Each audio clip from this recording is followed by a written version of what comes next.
आज हमारा इस्कॉन मंदिर में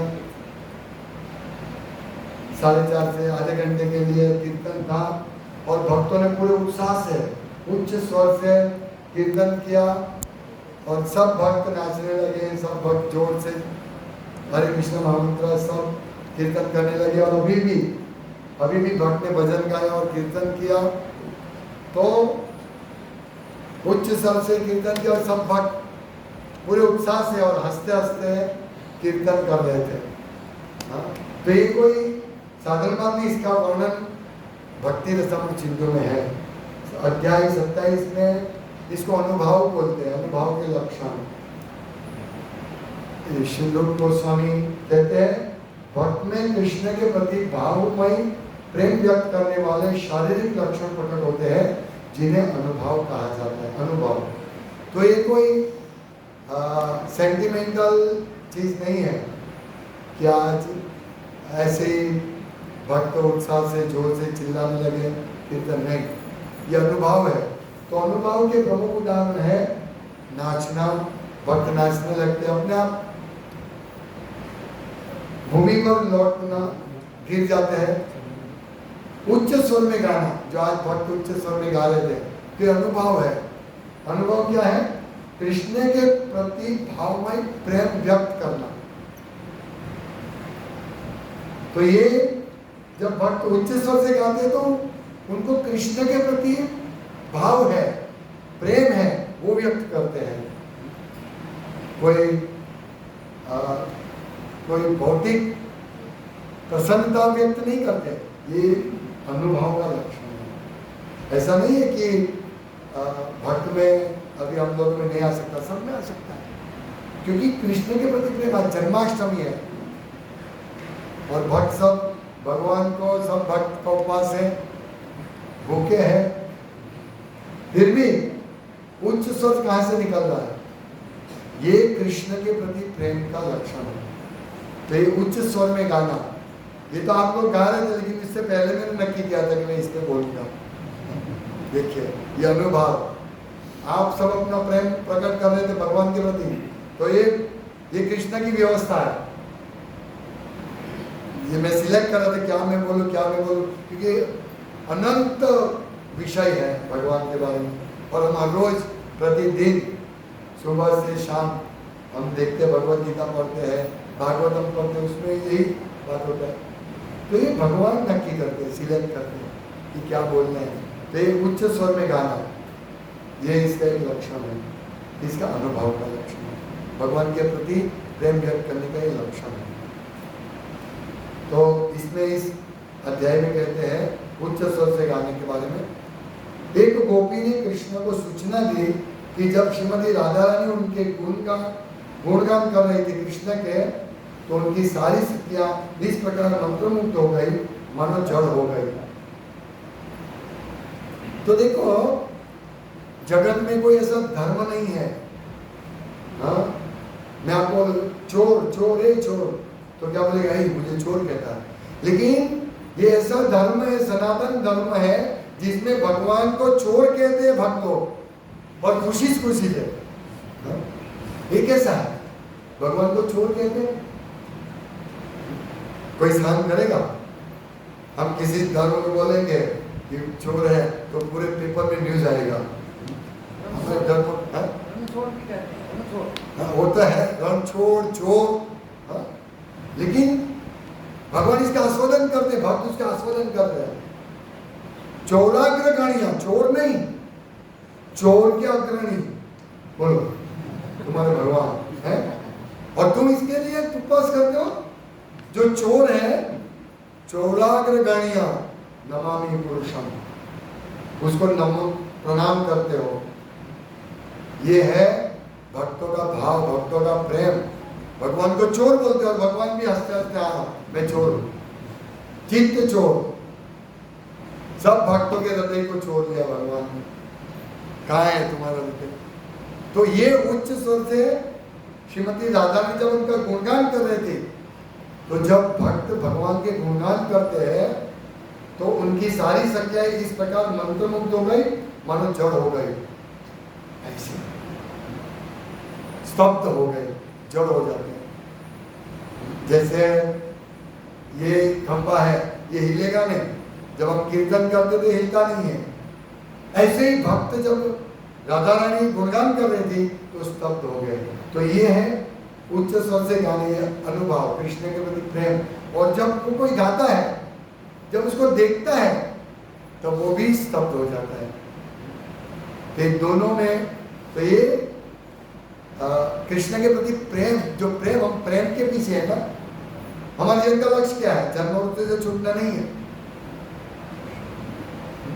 प्रेमो कुमार तो महान, हमें प्रेम, महान प्रेम प्राप्त करना, वही महान है। तो जब राधा रानी भगवान के गुणगान गा रहे थे तो साथ ही साथ उसी समय पास के सारे पत्थर द्रवित हो उठे, पत्थर पिघल गए। और इसमें कोई अतिशयोक्ति नहीं है, ये वास्तविकता है। भगवान का नाम, भगवान के गुणगान में पाषाण भी, यदि किसी का हृदय जब उच्च स्वर से भक्त गाते हैं हृदय में कुछ नहीं होता है तो समझना चाहिए वो स्टील हार्ट है, लोहे का हृदय है, पत्थर का, पाषाण हृदय। क्यों?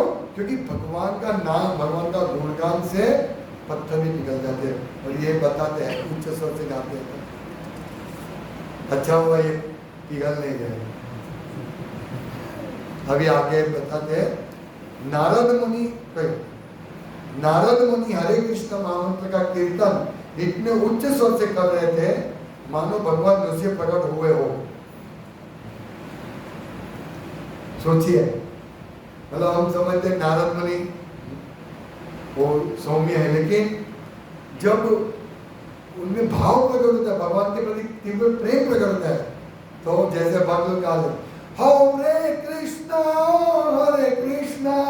कृष्णा कृष्णा हरे हरे, हरे रामा राम राम हरे हरे। मेरा तो गला बैठ गया इसलिए मैं ऐसा गा रहा हूँ, पर नारद मुनि जब गाते होंगे तब कैसे कहते हैं? नृसिंह प्रकट हुए हो, नमस्ते नरसिंहाय। भगवान नृसिंह प्रकट होते तो कैसा होता है? इसमें वर्णन है भागवतम में, जब भगवान नृसिंह ने कहा कहाँ है तुम्हारा भगवान? अरे हिरण्यकशिपु ने कहा प्रहलाद को, कहाँ है भगवान? इस खंबे में है। हाँ मेरे भगवान खंबे में। वो इतना गुस्से में था, तो तलवार लेके खंबे में उसने किया। तो जब नृसिंह भगवान प्रकट हुए तो इतना भयंकर आवाज आया, वो वर्णन भागवत। ऐसे ही जब नारद, हम कल्पना कर सकते हैं, नारद मुनि जब कीर्तन कर रहे थे हरे कृष्ण महामंत्र का, तब नृसिंह प्रकट हुए, मानो भगवान नृसिंह प्रकट हुए। इससे सारे असुर चारों दिशाओं में भागने लगे। ये वर्णन है, इसको अनुभाव का लक्षण है। तो अभी समझते हैं कि कृष्ण के प्रति भाव में प्रेम व्यक्त करने वाले ये लक्षण, जब भक्तों में जब प्रेम होता है तो कैसे प्रकट होता है? जैसे हमारे शरीर में खून खराब होता है तो फुर्सीदा तो प्रकट होता है अंदर का कचरा। ऐसे ही भक्त के हृदय का प्रेम प्रकट होता है इस प्रकार। ये एक लक्षण है उच्च स्वर में गाने। तो जब भी आपको लगे कि आप उच्च स्वर में गाने का अच्छा हो रहा है, तब समझना चाहिए प्रेम का लक्षण है, प्रेम प्रकट हो रहा है। यही हमारी भक्ति की भावावस्था। अभी आगे, जहां तक अन्यों की उपस्थिति की उपेक्षा की बात है, जब ब्राह्मण वृंदावन में यज्ञ कर रहे थे और उनकी पत्नियों ने सुना कि कृष्ण पास ही आए हुए हैं, तो वे तुरंत अपना घर छोड़कर बाहर चली आई और उन्होंने अपने विद्वान पतियों की परवाह नहीं की। इसकी चर्चा उन पतियों में आपस में चलने लगी। इसकी चर्चा उन पतियों में, मतलब जो यज्ञ करे ब्राह्मण, उसमें आपस में वो चर्चा करने लगे, क्या कृष्ण का आकर्षण कितना अद्भुत है कि इन स्त्रियों ने हमारी परवाह नहीं की और वे चली गई। यह है कृष्ण का प्रभाव। जो कोई भी कृष्ण के प्रति आकृष्ट हो जाता है वह जन्म मृत्यु के बंधन से मुक्त हो जाता है। बस हमको क्या चाहिए? आज एक भक्त मुझे बता रहे थे, बोले मेरे मित्र खाने पीने में और अय्याशी करने में इतने आगे हैं कि उनको बोले कि भाई तुम भक्ति करो, तुम कभी हमारे सेंटर पे आओ, कभी भगवान के लिए दान दो, तो जब बोलते हैं दान नहीं देंगे, मेरे पास पैसा नहीं है, ऐसा। और यहाँ क्या लिखते, उनको ये महिमा मालूम नहीं है कि जब हम भगवान कृष्ण के प्रति आकृष्ट होंगे तो हम हमारा भगवान चोरी कर लेंगे क्या? हमारे जन्म मृत्यु को चुरा लेंगे। ये चोर है, ऐसे चोर है जो हमारे जन्म मृत्यु के चक्र को चुरा लेंगे। लेकिन उससे कौन आकृष्ट होंगे? कृष्ण भक्त। इसीलिए भक्त की महिमा अनंत है। भक्त बनना कोई साधारण बात नहीं है। कौन इतना उपवास करेगा? सुबह से उपवास, सुबह से भक्त लोग सुबह 3 साढ़े 3 बजे से उठना शुरू किया भक्तों ने। आज हम लोग एक घर में गए, तो बोला हम भी, मेरा बेटा भी जल्दी उठ जाता है। मैंने सोचा 3-4 बजे उठता होगा, बोला 6:30-7 बजे उठ जाता है जल्दी। लड़का हंसता है, ये भक्ति ग्राम वाला, क्योंकि सब 3 बजे उठने वाले भक्त कैसे है। तो भक्त कौन ऐसा होता है जो भगवान के लिए 3 बजे उठे, 4 बजे उठे और 4:30 बजे, 4:45 बजे भगवान नाचने लगे? कौन ऐसा होता है? जो कृष्ण के भक्त होते हैं वही ऐसा कर सकता है। और इसीलिए कहते हैं कि जब भगवान के लिए भक्त ऐसा करते हैं तो फिर भगवान उसके लिए क्या नहीं करेंगे? सोचिए आप, जो अपना पैसे बहुत कमाते हैं, अपने लिए ही खर्चते हैं, उसको कृष्ण कुछ नहीं देखते, उसके सामने नहीं देखते। हम मंदिर से आ रहे थे तो बीच में देखा कि वो अंग कटे हुए लोग भिखारी मांग रहे थे, तो दयावश दे रहे थे उनको लोग। क्यों दया कर रहे थे? क्योंकि उनको मालूम नहीं कि इसने कृष्ण की सेवा नहीं की पूर्व जन्मों में। जब उनके पास बहुत पैसे थे, जब भक्त मांगने गए तो बोला नहीं, ये मेरा मंदी चल रहा है। वो भक्त मुझे बता रहे थे कि मंदी चल रहा है अभी, और वही दूसरे दिन वो 10,000 के होटल में बुकिंग करके जाएगा, उसके लिए मंदी वो नहीं है। जब भगवान के देने तो मंदी होते। इसीलिए फिर जब ऐसा होता है तो भगवान भी बोले अभी मेरे पास अंग देने की मंदी हो गई है, तो हाथ पैर नहीं देंगे भगवान, गला नहीं देंगे, आंख नहीं देंगे, मंदी है भाई, क्या करें? सब मैंने आंख दे दी तो ये मंदी आई है ना। तो भगवान होशियार है भाई, तुमको पैसा दिया और तुमने भगवान का सब कुछ लिया और भगवान को कुछ नहीं दिया, ठीक है, भगवान भी नहीं देंगे। लेकिन भक्तों के लिए ऐसा नहीं है। भक्त भगवान को 1 रुपया देगा, भगवान करोड़ों रुपया देंगे। चोरी कर लेंगे भगवान, लेकिन क्या देंगे बदले में, वो हमें कल्पना नहीं है। तो ऐसे ही जब जो कोई भी कृष्ण के प्रति आकृष्ट हो जाता है वह जन्म मृत्यु के बंधन से मुक्त हो जाता है। तो हमें आकृष्ट कैसे होंगे हम भगवान के प्रति? जब भगवान के गुण हम सुनेंगे, जैसे हम कीर्तन सुनते तो कीर्तन से आकृष्ट हो जाते हैं, लेकिन जब भगवान के गुण, इसीलिए श्रवण करना बहुत आवश्यक है। श्रवण करने से हम भगवान के गुण, भगवान की लीला, भगवान का रूप, माधुर्य, नाम, रूप, गुण, माधुर्य, भगवान के पार्षद, ये सब श्रवण करते हैं तो ये हमारे सामने प्रकट होता है। तो भगवान के गुण, जब भगवान का नाम भक्त लेते हैं तो फिर उसको भगवान के गुण से आकृष्ट हो जाते हैं धीरे धीरे धीरे। जो नाम नहीं लेते उसको भगवान के गुण, वो मिथोलॉजी बोलते हैं। ये तो एक दंत कथा है। ये दंत कथा सुनने के लिए थोड़ी भक्त बैठे हैं उपवास करके, 3 बजे दंत कथा सुनने के लिए आते हैं। या हमारे यहाँ 5:30 बजे सुबह क्लास होता है तो दंत कथा सुनने के लिए आते हैं ना। कृष्ण प्रेम है, कृष्ण के प्रति प्रेम है, इसीलिए आते हैं। मैं सुनो तो सही कृष्ण क्या बोल रहे हैं, कृष्ण के बारे में सुनने के लिए आते हैं।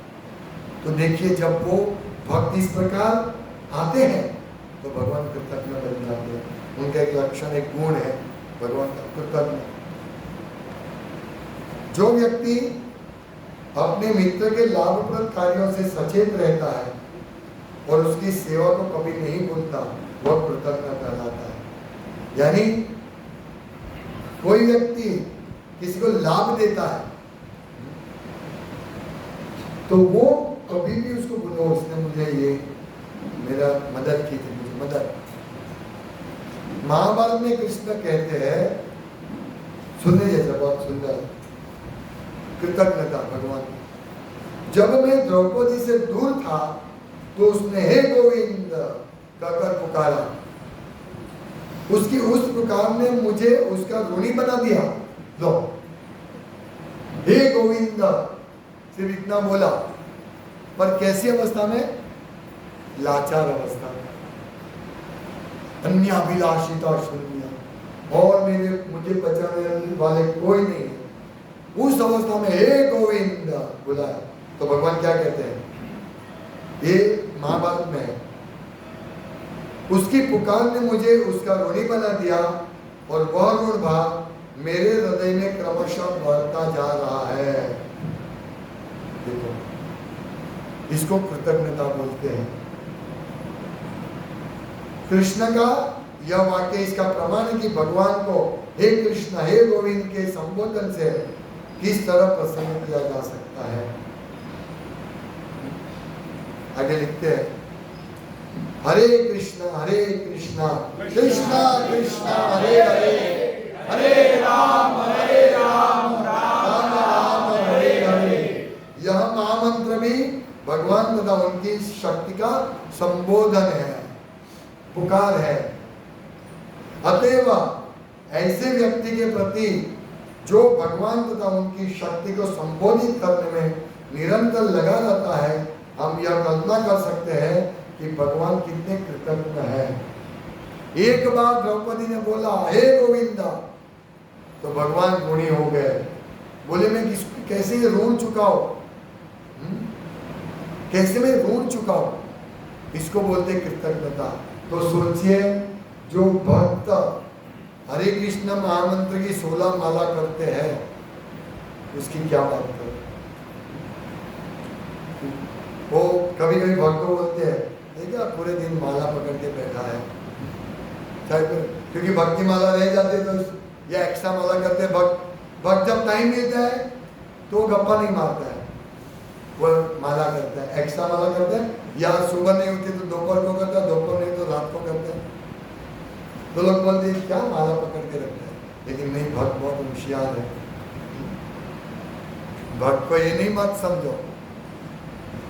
तो यहां लिखा है कि भगवान द्वारा ऐसे भक्त को भूल पाना संभव है।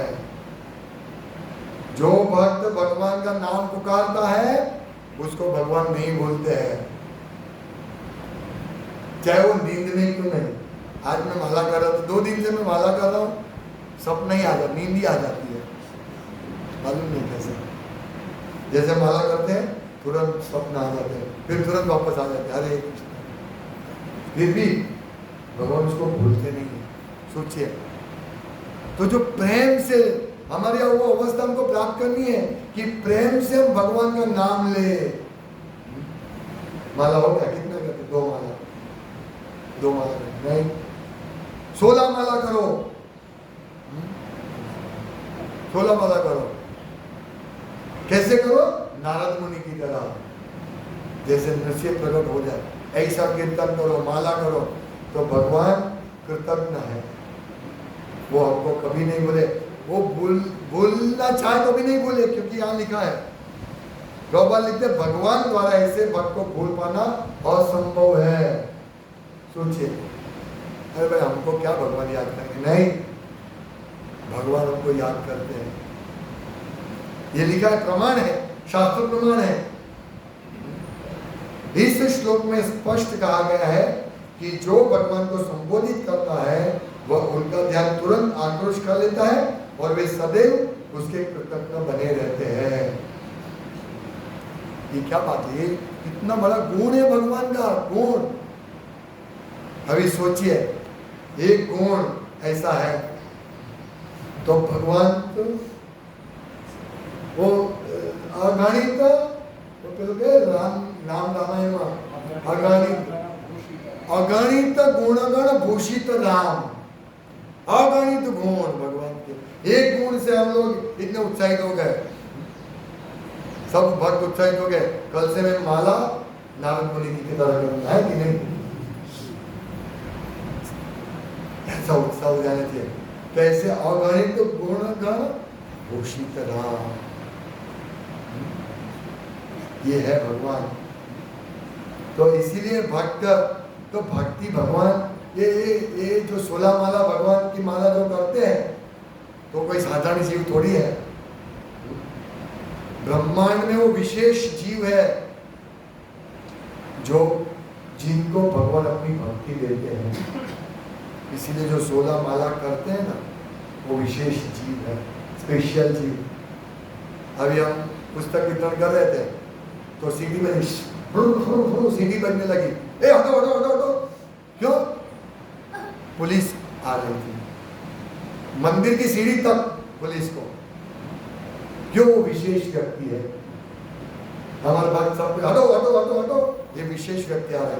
ऐसे ही जब व्यक्ति भक्ति करते हैं ना तो विशेष बन जाए। हटो हटो हटो, ये गोलोक जाने वाला भक्त है, हटो हटो हटो, सब देखते रह जाएंगे। जब ध्रुव महाराज वैकुंठ जा रहे थे, जब और उनकी मां के साथ आगे विमान में, वैकुंठ के विमान में, तो देवता लोग देख रहे थे, ये जा रहे हैं। तो ये सब हटो हटो हटो, ये विशेष जीव है। जब देवताओं के लिए युद्ध के लिए खतवान मुनि गए, युद्ध किया, और युद्ध के बाद जब खतवान मुनि ने कहा, देवता ने बोला आप वरदान मांगो। खतवान मुनि ने बोला मेरे टाइम कितना बाकी है, मेरा मरने का टाइम कितना बाकी है। तो देवता ने बोले एक क्षण बाकी है। खतवान मुनि बोले मुझे गंगा किनारे भेज दो, और वहां जाके भगवान में अपना ध्यान, अपना मन समर्पित करते हैं, और वो देवता के सामने ही वैकुंठ जाते। देखिए, इसलिए विशेष जीव है जो भगवान की भक्ति करते हैं। और हम समझ सकते वो दुर्भागी है जो भगवान की भक्ति करके छोड़ देता है कि नहीं? हालांकि वो दुर्भागी नहीं है, पर ये मौका मिलता है। अभी हम लोग इधर 12 बजे प्रसाद शुरू होगा, 12 साढ़े 12 बजे तक, और कोई व्यक्ति 1 बजे आएगा, खत्म प्रसाद। इसको क्या बोलते? दुर्भाग्य, भगवान के प्रसन्न में। इसी प्रकार यदि हम भक्ति करते हैं, भगवान कृतज्ञ हो जाते हैं, अरे ये मेरी भक्ति कर रहे हैं, उसको स्पेशल प्रोटेक्शन दे भक्त को। ये है भक्ति महिमा। कौन समझ सकता है भक्ति महिमा? क्योंकि भगवान की महिमा अधरम मधुरम वदनम मधुरम, सब मधुर है। भगवान की महिमा अनंत है, और भगवान भी भक्त की महिमा का गुणगान गाते हुए थकते नहीं थकते हो। सतत वो भक्तों के बारे में चिंतन करते हैं। भगवान भक्तों का चिंतन करते, और भक्त के पास और कोई विषय नहीं है। जब प्रभुपाद को पूछा आप साईं बाबा के बारे में क्या सोचते हैं, तो मैं साईं बाबा का नहीं सोचता, मैं कृष्ण के बारे में सोचता हूँ। तो हमें ऐसा ही सोचना चाहिए, सतत कृष्ण का चिंतन करना चाहिए। इसलिए जो माला हम करते हैं, तो माला के द्वारा हम हमारे मन को कंट्रोल करके सतत हम 24 घंटा कैसे कृष्ण के बारे में स्मरण करें, वो हमारा मन को कंट्रोल करके हम वो प्रयास कर रहे हैं। इसीलिए सब भक्तों को प्रयास करना चाहिए कि हम उच्च स्वर से कीर्तन करें और 16 माला कम से कम करे। जब मंगला आरती में सोचिए भक्त नाचते हुए, कौन नाचेगा? ये नाचने के लिए पैसा दे के बुलाना पड़ता है कि नहीं? फिक्स करते हैं कोई भी, किसी भी, कोई भाषण सुनने के लिए, अभी कोई राजकीय पक्ष है उसका भाषण देने वाले हैं, तो सब ट्रक भर भर के लाते हैं, चल भाई 100 रुपये बैठ जाओ, खाना पीना सब मिलेगा, तब आते हैं। यहाँ तो भक्त लोग ऐसे आ गए, कोई पैसा मिलने वाला नहीं है, और वो भी रात को 10 बजे जब नींद आती है। तो ये बात है। तो हमें भगवान के बारे में सुनने के लिए, भगवान की नाचने के लिए सदैव उत्साहित रहना चाहिए। यदि उत्साह नहीं है तो क्या करें? फिर भी आओ और मैकेनिकली नाचो। जैसे हम इधर अभी भागवतम कथा सुबह 5:30 बजे होती है और अभी 10:30 बज आया है, तो हमारी नींद, हम तुरंत ही सुबह के सब भक्त कम से कम कितना घंटा हुआ, 12 और 7, 19 घंटे से भक्त जाग रहे, तो नींद आती है। फिर भी ये कान में श्रवण जाता है ना, ये अमृतमय असर है भगवान का नाम। जब रूप गोस्वामी ने ये श्लोक की रचना की, चैतन्य चरितामृत में वर्णन है कि भगवान आपका नाम इतना मधुर है, इतना मधुर है कि जब मैं नाम का उच्चार करता हूं तो मेरे हृदय आंगन में वो नाचने लगता है, और जब मैं उसको सुनता हूं तो मेरा मतलब उसकी महिमा का वर्णन करे कि मैं जब सुनता हूं तो मैं संतुष्टि नहीं होती है, मुझे करोड़ों करोड़ों कान चाहिए, करोड़ों करोड़ों मुख चाहिए, तब मुझे संतुष्टि होगी। ऐसा भगवान का नाम है। लेकिन ये अभी हमारा प्रकट होगा नाम।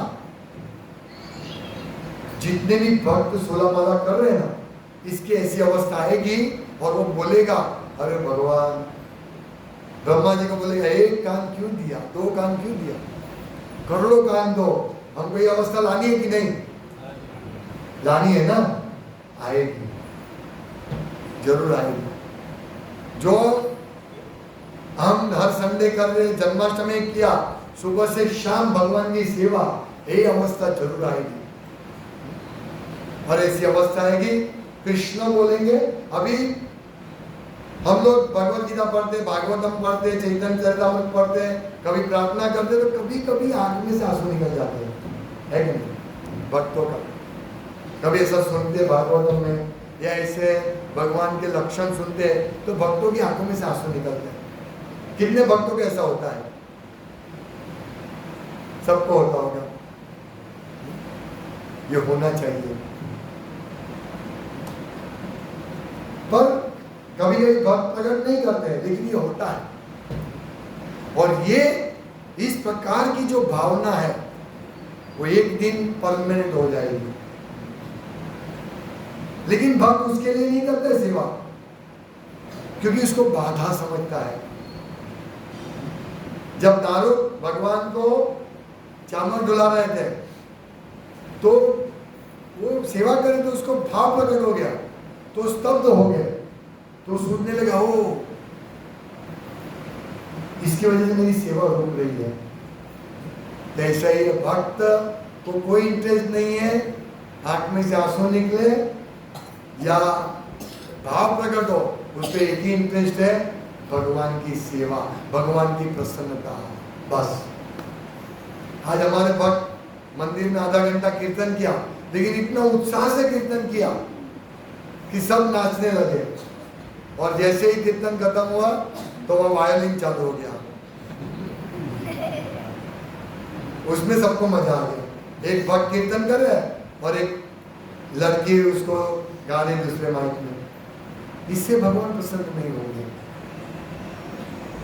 भगवान प्रसन्न होंगे भक्त के भाव से, इससे लोग प्रसन्न हो जाएंगे। तो ये समझना है, यदि भगवान प्रसन्न होंगे तो हमको भगवान सब कुछ देंगे,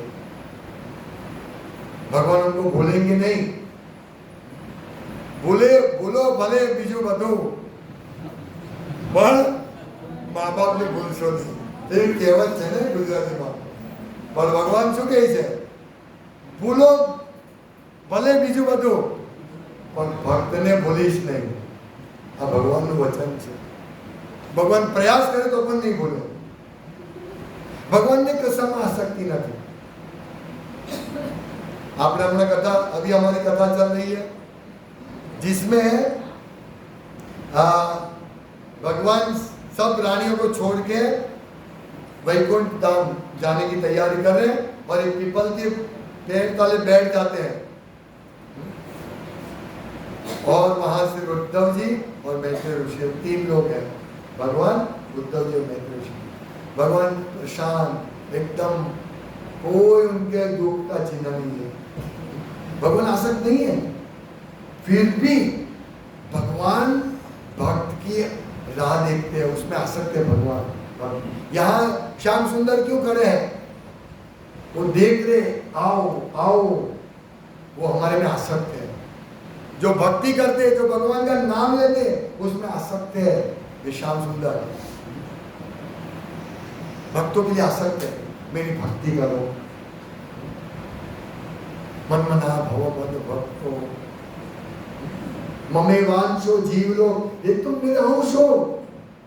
भगवान कहते मेरे मेरे हो तुम, आसक्त है भगवान हम में। ममे वांशो जीव लोग, पर क्या करे मनस अष्टानि इंद्रियाणि प्रकृति स्थानी कष्टि, ये सब इस भौतिक जगत में दुख भुगत रहे हैं। आओ मेरे पास, सर्वधर्मान परित्यज्य मामेकं शरणं व्रज, मेरे शरण में आओ। मैं तुमको क्या दूंगा तुमको मालूम ही नहीं है। अहम सर्व पापेभ्यो मोक्षयिष्यामि मा शुचा, डर मत, ये भगवान का वचन है भगवत गीता से। मा शुचा, ये है भगवान की कृतज्ञता। मेरे शरण में आओ, फिर देखो, ये है भगवान। तो भगवान किसी में आसक्त नहीं, लेकिन बोलो भले बीजू बधु पर भक्त में नहीं भूलिश, ये भगवान का वचन है। अभी कौन भक्ति नहीं करेगा?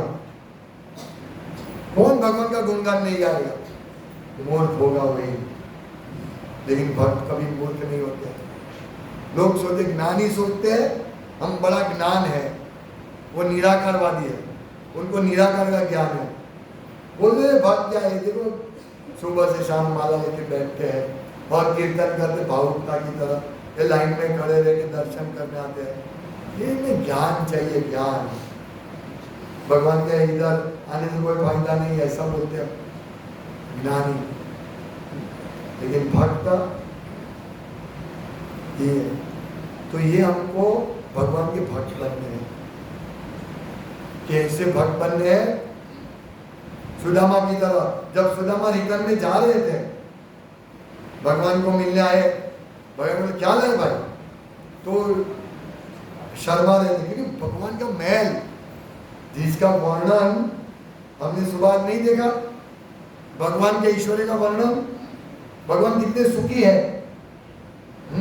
कि भगवान की पत्नियां जो गहने पहनती है, वो गहने की कल्पना कुबेर, धनपति कुबेर भी नहीं कर सकता है, इतने भगवान सुखी है। वो गहना, वो ऐसे महल में ये सुदामा आए, तो सुदामा वो फटे हुए कपड़े थे, वो ट्रैवलिंग करके आए थे, चलते चलते कपड़े फटे हुए मैले गहले कपड़े थे, तो उनको कैसा लगेगा? बोले क्या लाए मेरे लिए गिफ्ट? भगवान को मालूम था क्या लाए, नहीं दे रहे थे, भगवान ने छीन लिया। और जब भगवान ने आलिंगन किया, भगवान ने उसके इतनी आज्ञा की, फिर सुदामा जा रहे थे, तो सुदामा सोचते थे भगवान कितने दयालु है। ये भूल जाने लोगों में, लोग ये सुदामा की कथा में ऐसे बोलते हैं कि सुदामा सोचते हैं ये भगवान ने मुझे कुछ नहीं दिया। नहीं, ये जो मायावादी लोग कथा करते हैं उसमें ऐसा बोलते हैं कि भगवान ने कुछ नहीं, सुदामा ऐसे नहीं बोलते हैं। सुदामा ऐसे सोचते हैं, अरे भगवान कितने दयालु है, यदि मुझे कुछ देते तो मैं घमंडी हो जाता, भगवान ने मुझे कुछ नहीं दिया, ये मेरे भगवान कितने अच्छे हैं, ये है। तो इस प्रकार का हमारा भाव होना चाहिए कि न धनम न जन्म न सुंदरी कविता जगदीश। तो इस प्रकार 10-50 तो भी समझ गया, बहुत सारे गुण है भगवान के, एक गुण, इसीलिए हमने सतत भगवान के गुण का वर्णन करना चाहिए। एक और गुण,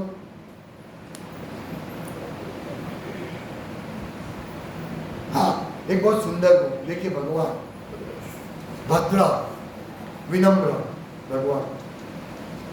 जो व्यक्ति न तो उद्धत है न गर्व करता है वो भद्र कहलाता है।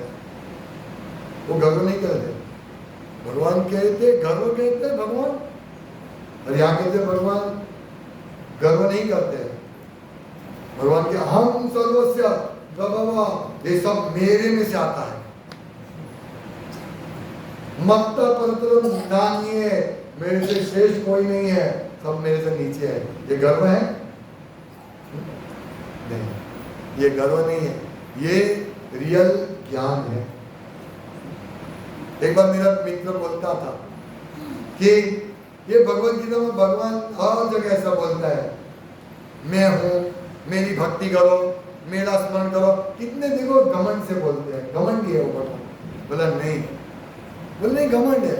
मैं बोला ठीक है, ये 1 लाख रुपया तुम्हारा है यहाँ, तो तुम क्या, मैं तुमको बोले 1 लाख किसका है? मेरा है। तुम बोलोगे ना कि मेरा है, तो ऐसा क्यों बोलते हो? तुम घमंडी हो गए क्या इससे? अरे तुम्हारे, तो तुम बोलते मेरा है। ऐसे ही भगवान कहते हैं, ये भगवान का घमंड नहीं है, उनका है, वो बोल रहे, ये ज्ञान दे रहे। हाँ, तो ये भद्रता, विनम्रता भगवान की देखो। जब कृष्ण अपने बड़े फुफेरे भाई महाराज युधिष्ठिर द्वारा आयोजित राजसूय यज्ञ में भाग लेने आ रहे थे, उस समय उनका भद्र आचरण प्रदर्शित होता है। महाराज युधिष्ठिर जानते थे कि कृष्ण भगवान है, इसलिए उनकी आगेवानी के लिए अपने रथ से उतरना चाह रहे थे। उनको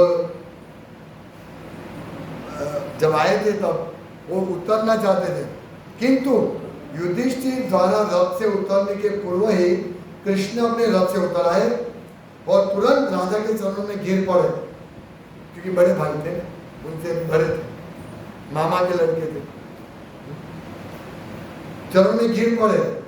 यद्यपि कृष्ण भगवान है, किंतु वे अपने व्यवहार में सामाजिक शिष्टता बरतना कभी नहीं बोलते, भद्रता है। ये हमें सीखना है। लोग ये नहीं सीखते कृष्ण से, और क्या सीखते? रास सीखते हैं। अभी नवरात्रि आएगी, अभी रास गाने का क्लास चालू, ये सीखते हैं कि कृष्ण ने भी रास लीला किया था, कृष्ण ने भी गोपियों के वस्त्र हरण किए थे, इसलिए मैं भी करूंगा।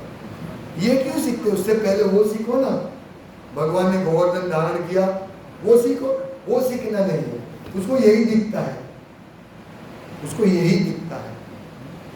सब सारी चीज होती है, वो नहीं दिखती है। तो हम भी ऐसे ही कभी कभी ऐसे ही करते हैं। सब अच्छी चीज है किसी व्यक्ति में, एक उसका दोष है, हमको वो दोष ही दिखता है, हमें ऐसा नहीं देखना चाहिए। तो इस प्रकार जैसे कृष्ण को भी दोष नहीं देखते, आपने सुबह बताया था, तो इस प्रकार हमको अदोषी बनना है, किसका दोष नहीं देखना है। जैसे भगवान के गुण लक्षण है, तो हम बहुत सारे गुण हैं भगवान के। और लास्ट गुण, कृष्ण भक्तों के विषय में यह कहा जाता है कि यदि भक्ति पूर्वक भगवान विष्णु को थोड़ा सा जल या तुलसी दल ही चढ़ा दे, तो विष्णु इतने दयालु हैं कि वे उनके हाथों बिक जाते हैं। विचारिए भगवान। और आज मैं यही कथा करने वाला था। अद्वैत आचार्य ने तुलसी दल और जल भगवान शालिग्राम शिला को अर्पण किया, और भगवान चैतन्य प्रभु आ गए। इसीलिए जो भक्त और रोज भगवान को भोग अर्पण करते हैं, जल अर्पण करता है, और जो तुलसी में जल अर्पण करता है उसका भाग्य, हाँ, वो ब्रह्मा जी भी नहीं समझ सकते। सोचिए, क्या लिखा है? स्वयं भगवान प्रकट हो जाते हैं इतना कर। चलो एक श्लोक जो आता है,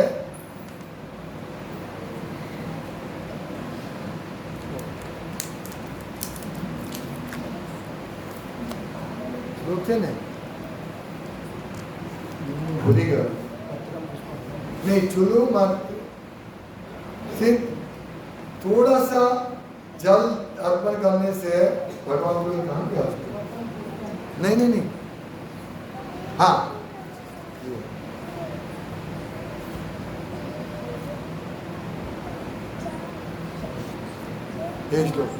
तुलसी दल माते जल से चुरुके नवा विक्रीणीते स्वमात्मान भक्तेभ्यो भक्त वत्सल।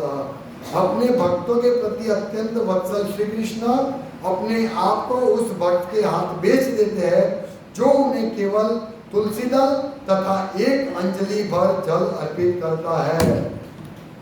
हाँ?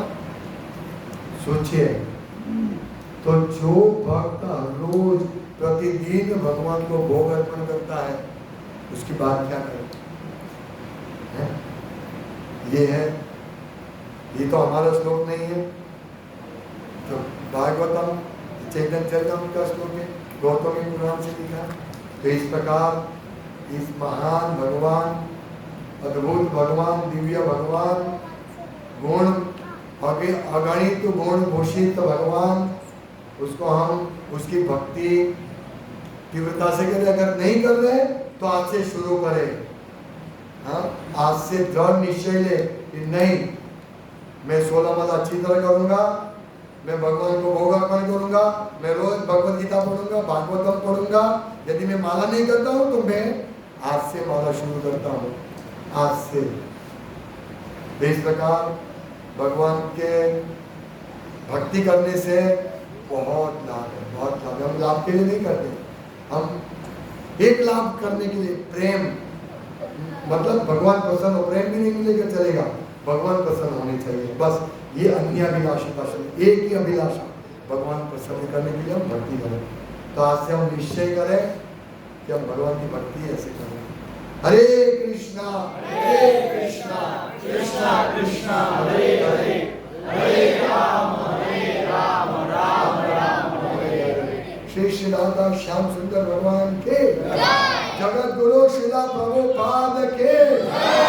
हम प्रभुपाद के कृतज्ञ है कि प्रभुपाद की वजह से आज यहाँ है, नहीं तो हम कहाँ होते? कोई मित्रों के साथ जुआ खेल रहे होते, शराब पी रहे होते। मैं ऐसा था, एक बार इतना शराब पिया जन्माष्टमी के दिन। हाँ, सोचिए, 25 साल पहले की बात है।